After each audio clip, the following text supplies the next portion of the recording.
नमस्कार, मैं हूं धर्मेंद्र। आप देख रहे हैं ऑनलाइन न्यूज इंडिया। प्रधानमंत्री नरेंद्र मोदी टीवी पर प्रकट हुए। टीवी पर प्रकट होकर के 32 मिनट का भाषण दिया। 32 मिनट का प्रधानमंत्री नरेंद्र मोदी का भाषण, लेकिन कहा क्या, इस पर चर्चा करें। प्रधानमंत्री नरेंद्र मोदी, उनसे कई सारे सवाल हैं। सबसे पहले सबसे बड़ा सवाल कि आपको अगर इतनी देर ही बोलना था, टीवी पर ही आना था, तो आप एक प्रेस कॉन्फ्रेंस कर लेते। हम जैसे कुछ पत्रकारों को भी मौका मिल जाता आपसे सवाल जवाब करने का। और सवाल जवाब, क्योंकि आपने एक तरफा बात कही, तो अब सवाल भी यहां से कुछ ले लीजिए। प्रधानमंत्री नरेंद्र मोदी जी की दो बड़ी बातें रही 32 मिनट के इस भाषण में। पहले उनको बता देते हैं। उन्होंने कहा कि 21 जून से देश में 18 साल से ऊपर सबको मुफ्त में टीका लगेगा। दूसरी बात कही कि नवंबर तक 80 करोड़ लोगों को, गरीब लोगों को मुफ्त में राशन मिलेगा। ये दो बड़ी बातें नरेंद्र मोदी जी की तरफ से कही गई। अब बड़ा सवाल ये है, कोरोना की लहर जैसे ही कम हुई, कोरोना की लहर में जैसे ही कोरोना के केस कम आने हुए, वैसे ही नरेंद्र मोदी जी टीवी पर प्रकट हो गए। बड़ा सवाल ये है कि उस वक्त में देश की सरकार, देश के प्रधानमंत्री और देश की सरकार के नुमाइंदे कहां थे, जब दिल्ली के अंदर प्रधानमंत्री नरेंद्र मोदी की नाक के नीचे, प्रधानमंत्री नरेंद्र मोदी की नाक के नीचे जयपुर गोल्डन अस्पताल में और गंगाराम अस्पताल में 25-25, 20-20 लोगों की मौत हो गई ऑक्सीजन की कमी की वजह से। और इन अस्पतालों ने पहले बाकायदा नोटिस दिया, अनाउंसमेंट किया, ट्विटर पर वीडियो डाली, डॉक्टर रोए भी कि हमारे यहां पर 2 घंटे की ऑक्सीजन है, 3 घंटे की ऑक्सीजन है। और ये हफ्तों 10 दिन तक ये सिलसिला जो है वो लगातार चलता रहा। लेकिन तब कोई टीवी पर 32 मिनट का भाषण देने के लिए नहीं आया कि ऑक्सीजन कहां कहां पर पहुंच गई है और आपके पास में ऑक्सीजन पहुंचेगी।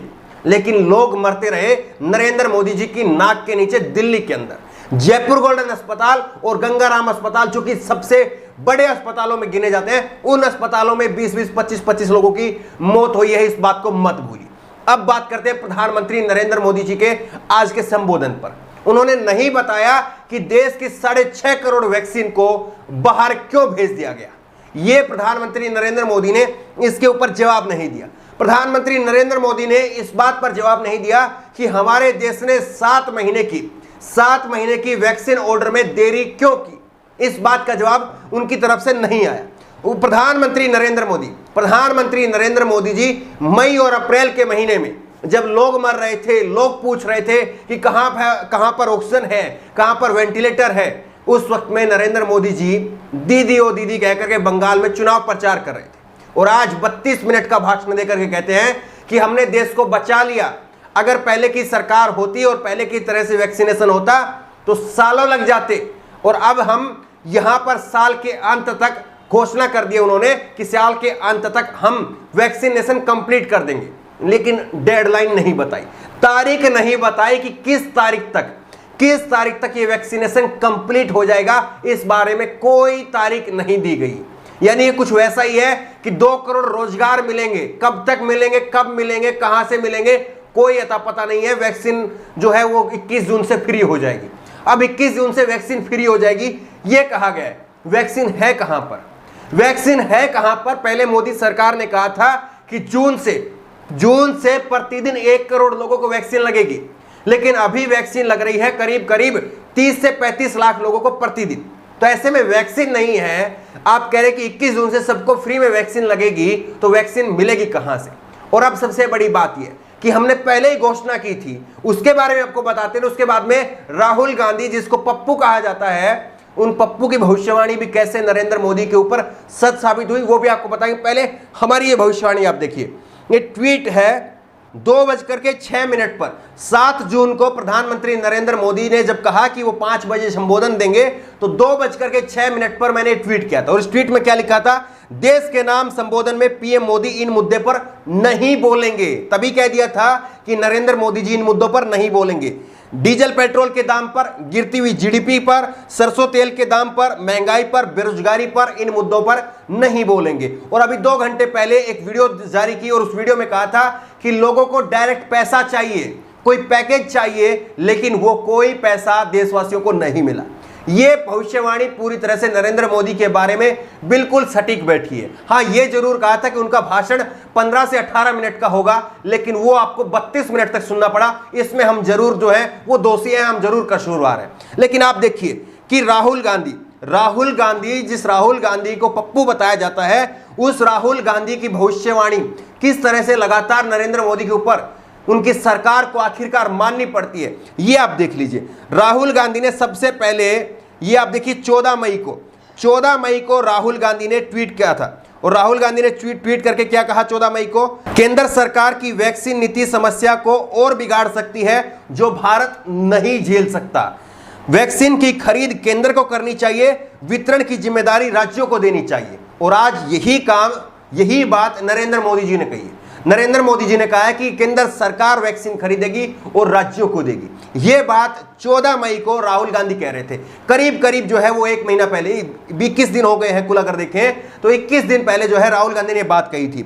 राहुल गांधी ने दूसरा ट्वीट किया 24 मई को ट्वीट करके क्या कहा था? वैक्सीन की खरीद केंद्र करे और वितरण राज्य, तभी हर गांव तक वैक्सीन सुरक्षा पहुंच सकती है। ये सीधी सी बात केंद्र सरकार को समझ में क्यों नहीं आती है, ये राहुल गांधी ने तब कहा।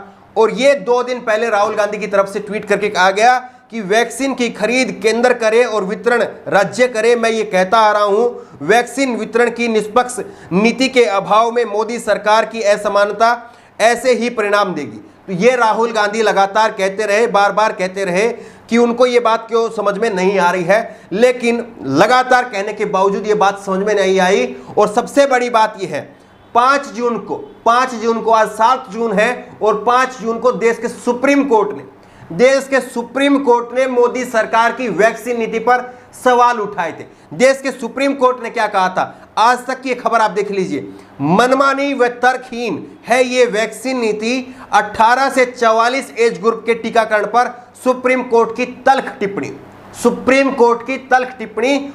कोर्ट ने कहा था कि जो 18 से 44 एज ग्रुप के लिए आप पैसे मांग रहे हैं, ये कहीं से समझ में नहीं आती है, ये आपकी मनमानी और तर्कहीन नीति है। ये पैरा देखिए आप, इस पैरे में नीचे से देखिए, नीचे से जो पैरा है, दरअसल वर्तमान केंद्र की टीकाकरण नीति के मुताबिक 45 वर्ष और उससे अधिक आयु के लोगों को मुफ्त में टीका लगेगा और 18 से 44 वर्ग की आयु के लोगों को भुगतान करना होगा। और इसी नीति को लेकर के सुप्रीम कोर्ट ने कहा था कि ये मनमानी है और ये तर्कहीन है। किस तरह से जो है वो सुप्रीम कोर्ट की टिप्पणी के बाद, विपक्ष के नेताओं के बाद, तमाम पत्रकारों की आलोचना के बाद आखिरकार मोदी सरकार अब जागी है।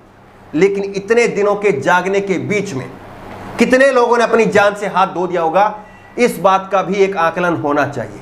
इस बात का भी एक आंकड़ा सामने आना चाहिए कि नरेंद्र मोदी जी की दूरदर्शिता ना होने के चलते देश को कितना भुगतना पड़ा है, यह भी सोचना चाहिए। क्यों बार बार जो है वो नरेंद्र मोदी जी हर चीज पर यू टर्न लेते हैं, यह भी सोचना चाहिए। और आज नरेंद्र मोदी जी 32 मिनट तक भाषण देते रहे, लेकिन मैं फिर से कहूंगा, जहां से शुरुआत की थी, सरकार उस वक्त में नहीं नजर आ रही थी जिस वक्त में कोरोना की लहर पीक पर थी। और आज लहर डाउन हो गई है, सरकार वाहवाही लेने के लिए सामने आ गई है। बहरहाल 21 मई से सरकार ने कहा है कि सबको मुफ्त में टीका मिलेगा, तो मिलना चाहिए। 21 मई से कम सरकार अगर कह रही है कि मुफ्त में टीका मिलेगा तो मिलना चाहिए टीका। ये नहीं हो कि टीका मिल रहा है, नहीं मिल रहा है, लाइन में लोग लग रहे हैं, वापसी जा रहे हैं, टीके की 1 डोज लग गई, दूसरे डोज के लिए 6 महीने बाद आ रहे हैं। ऐसा नहीं होना चाहिए। दूसरी बात, गरीबों को राशन मिलना चाहिए, यह भी जरूरी है। लेकिन सबसे बड़ी बात, गरीबों के लिए महंगाई भी आपको कम करनी होगी मोदी जी।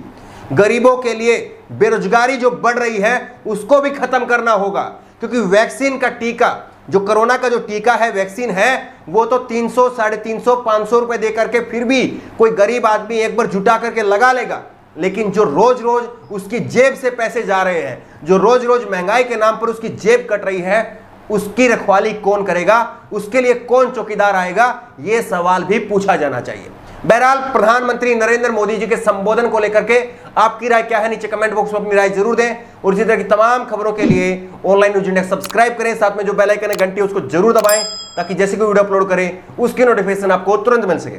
धन्यवाद। इस खबर को अभी लाइक करें, शेयर करें, अभी चैनल को सब्सक्राइब करें और घंटी जरूर दबाएं।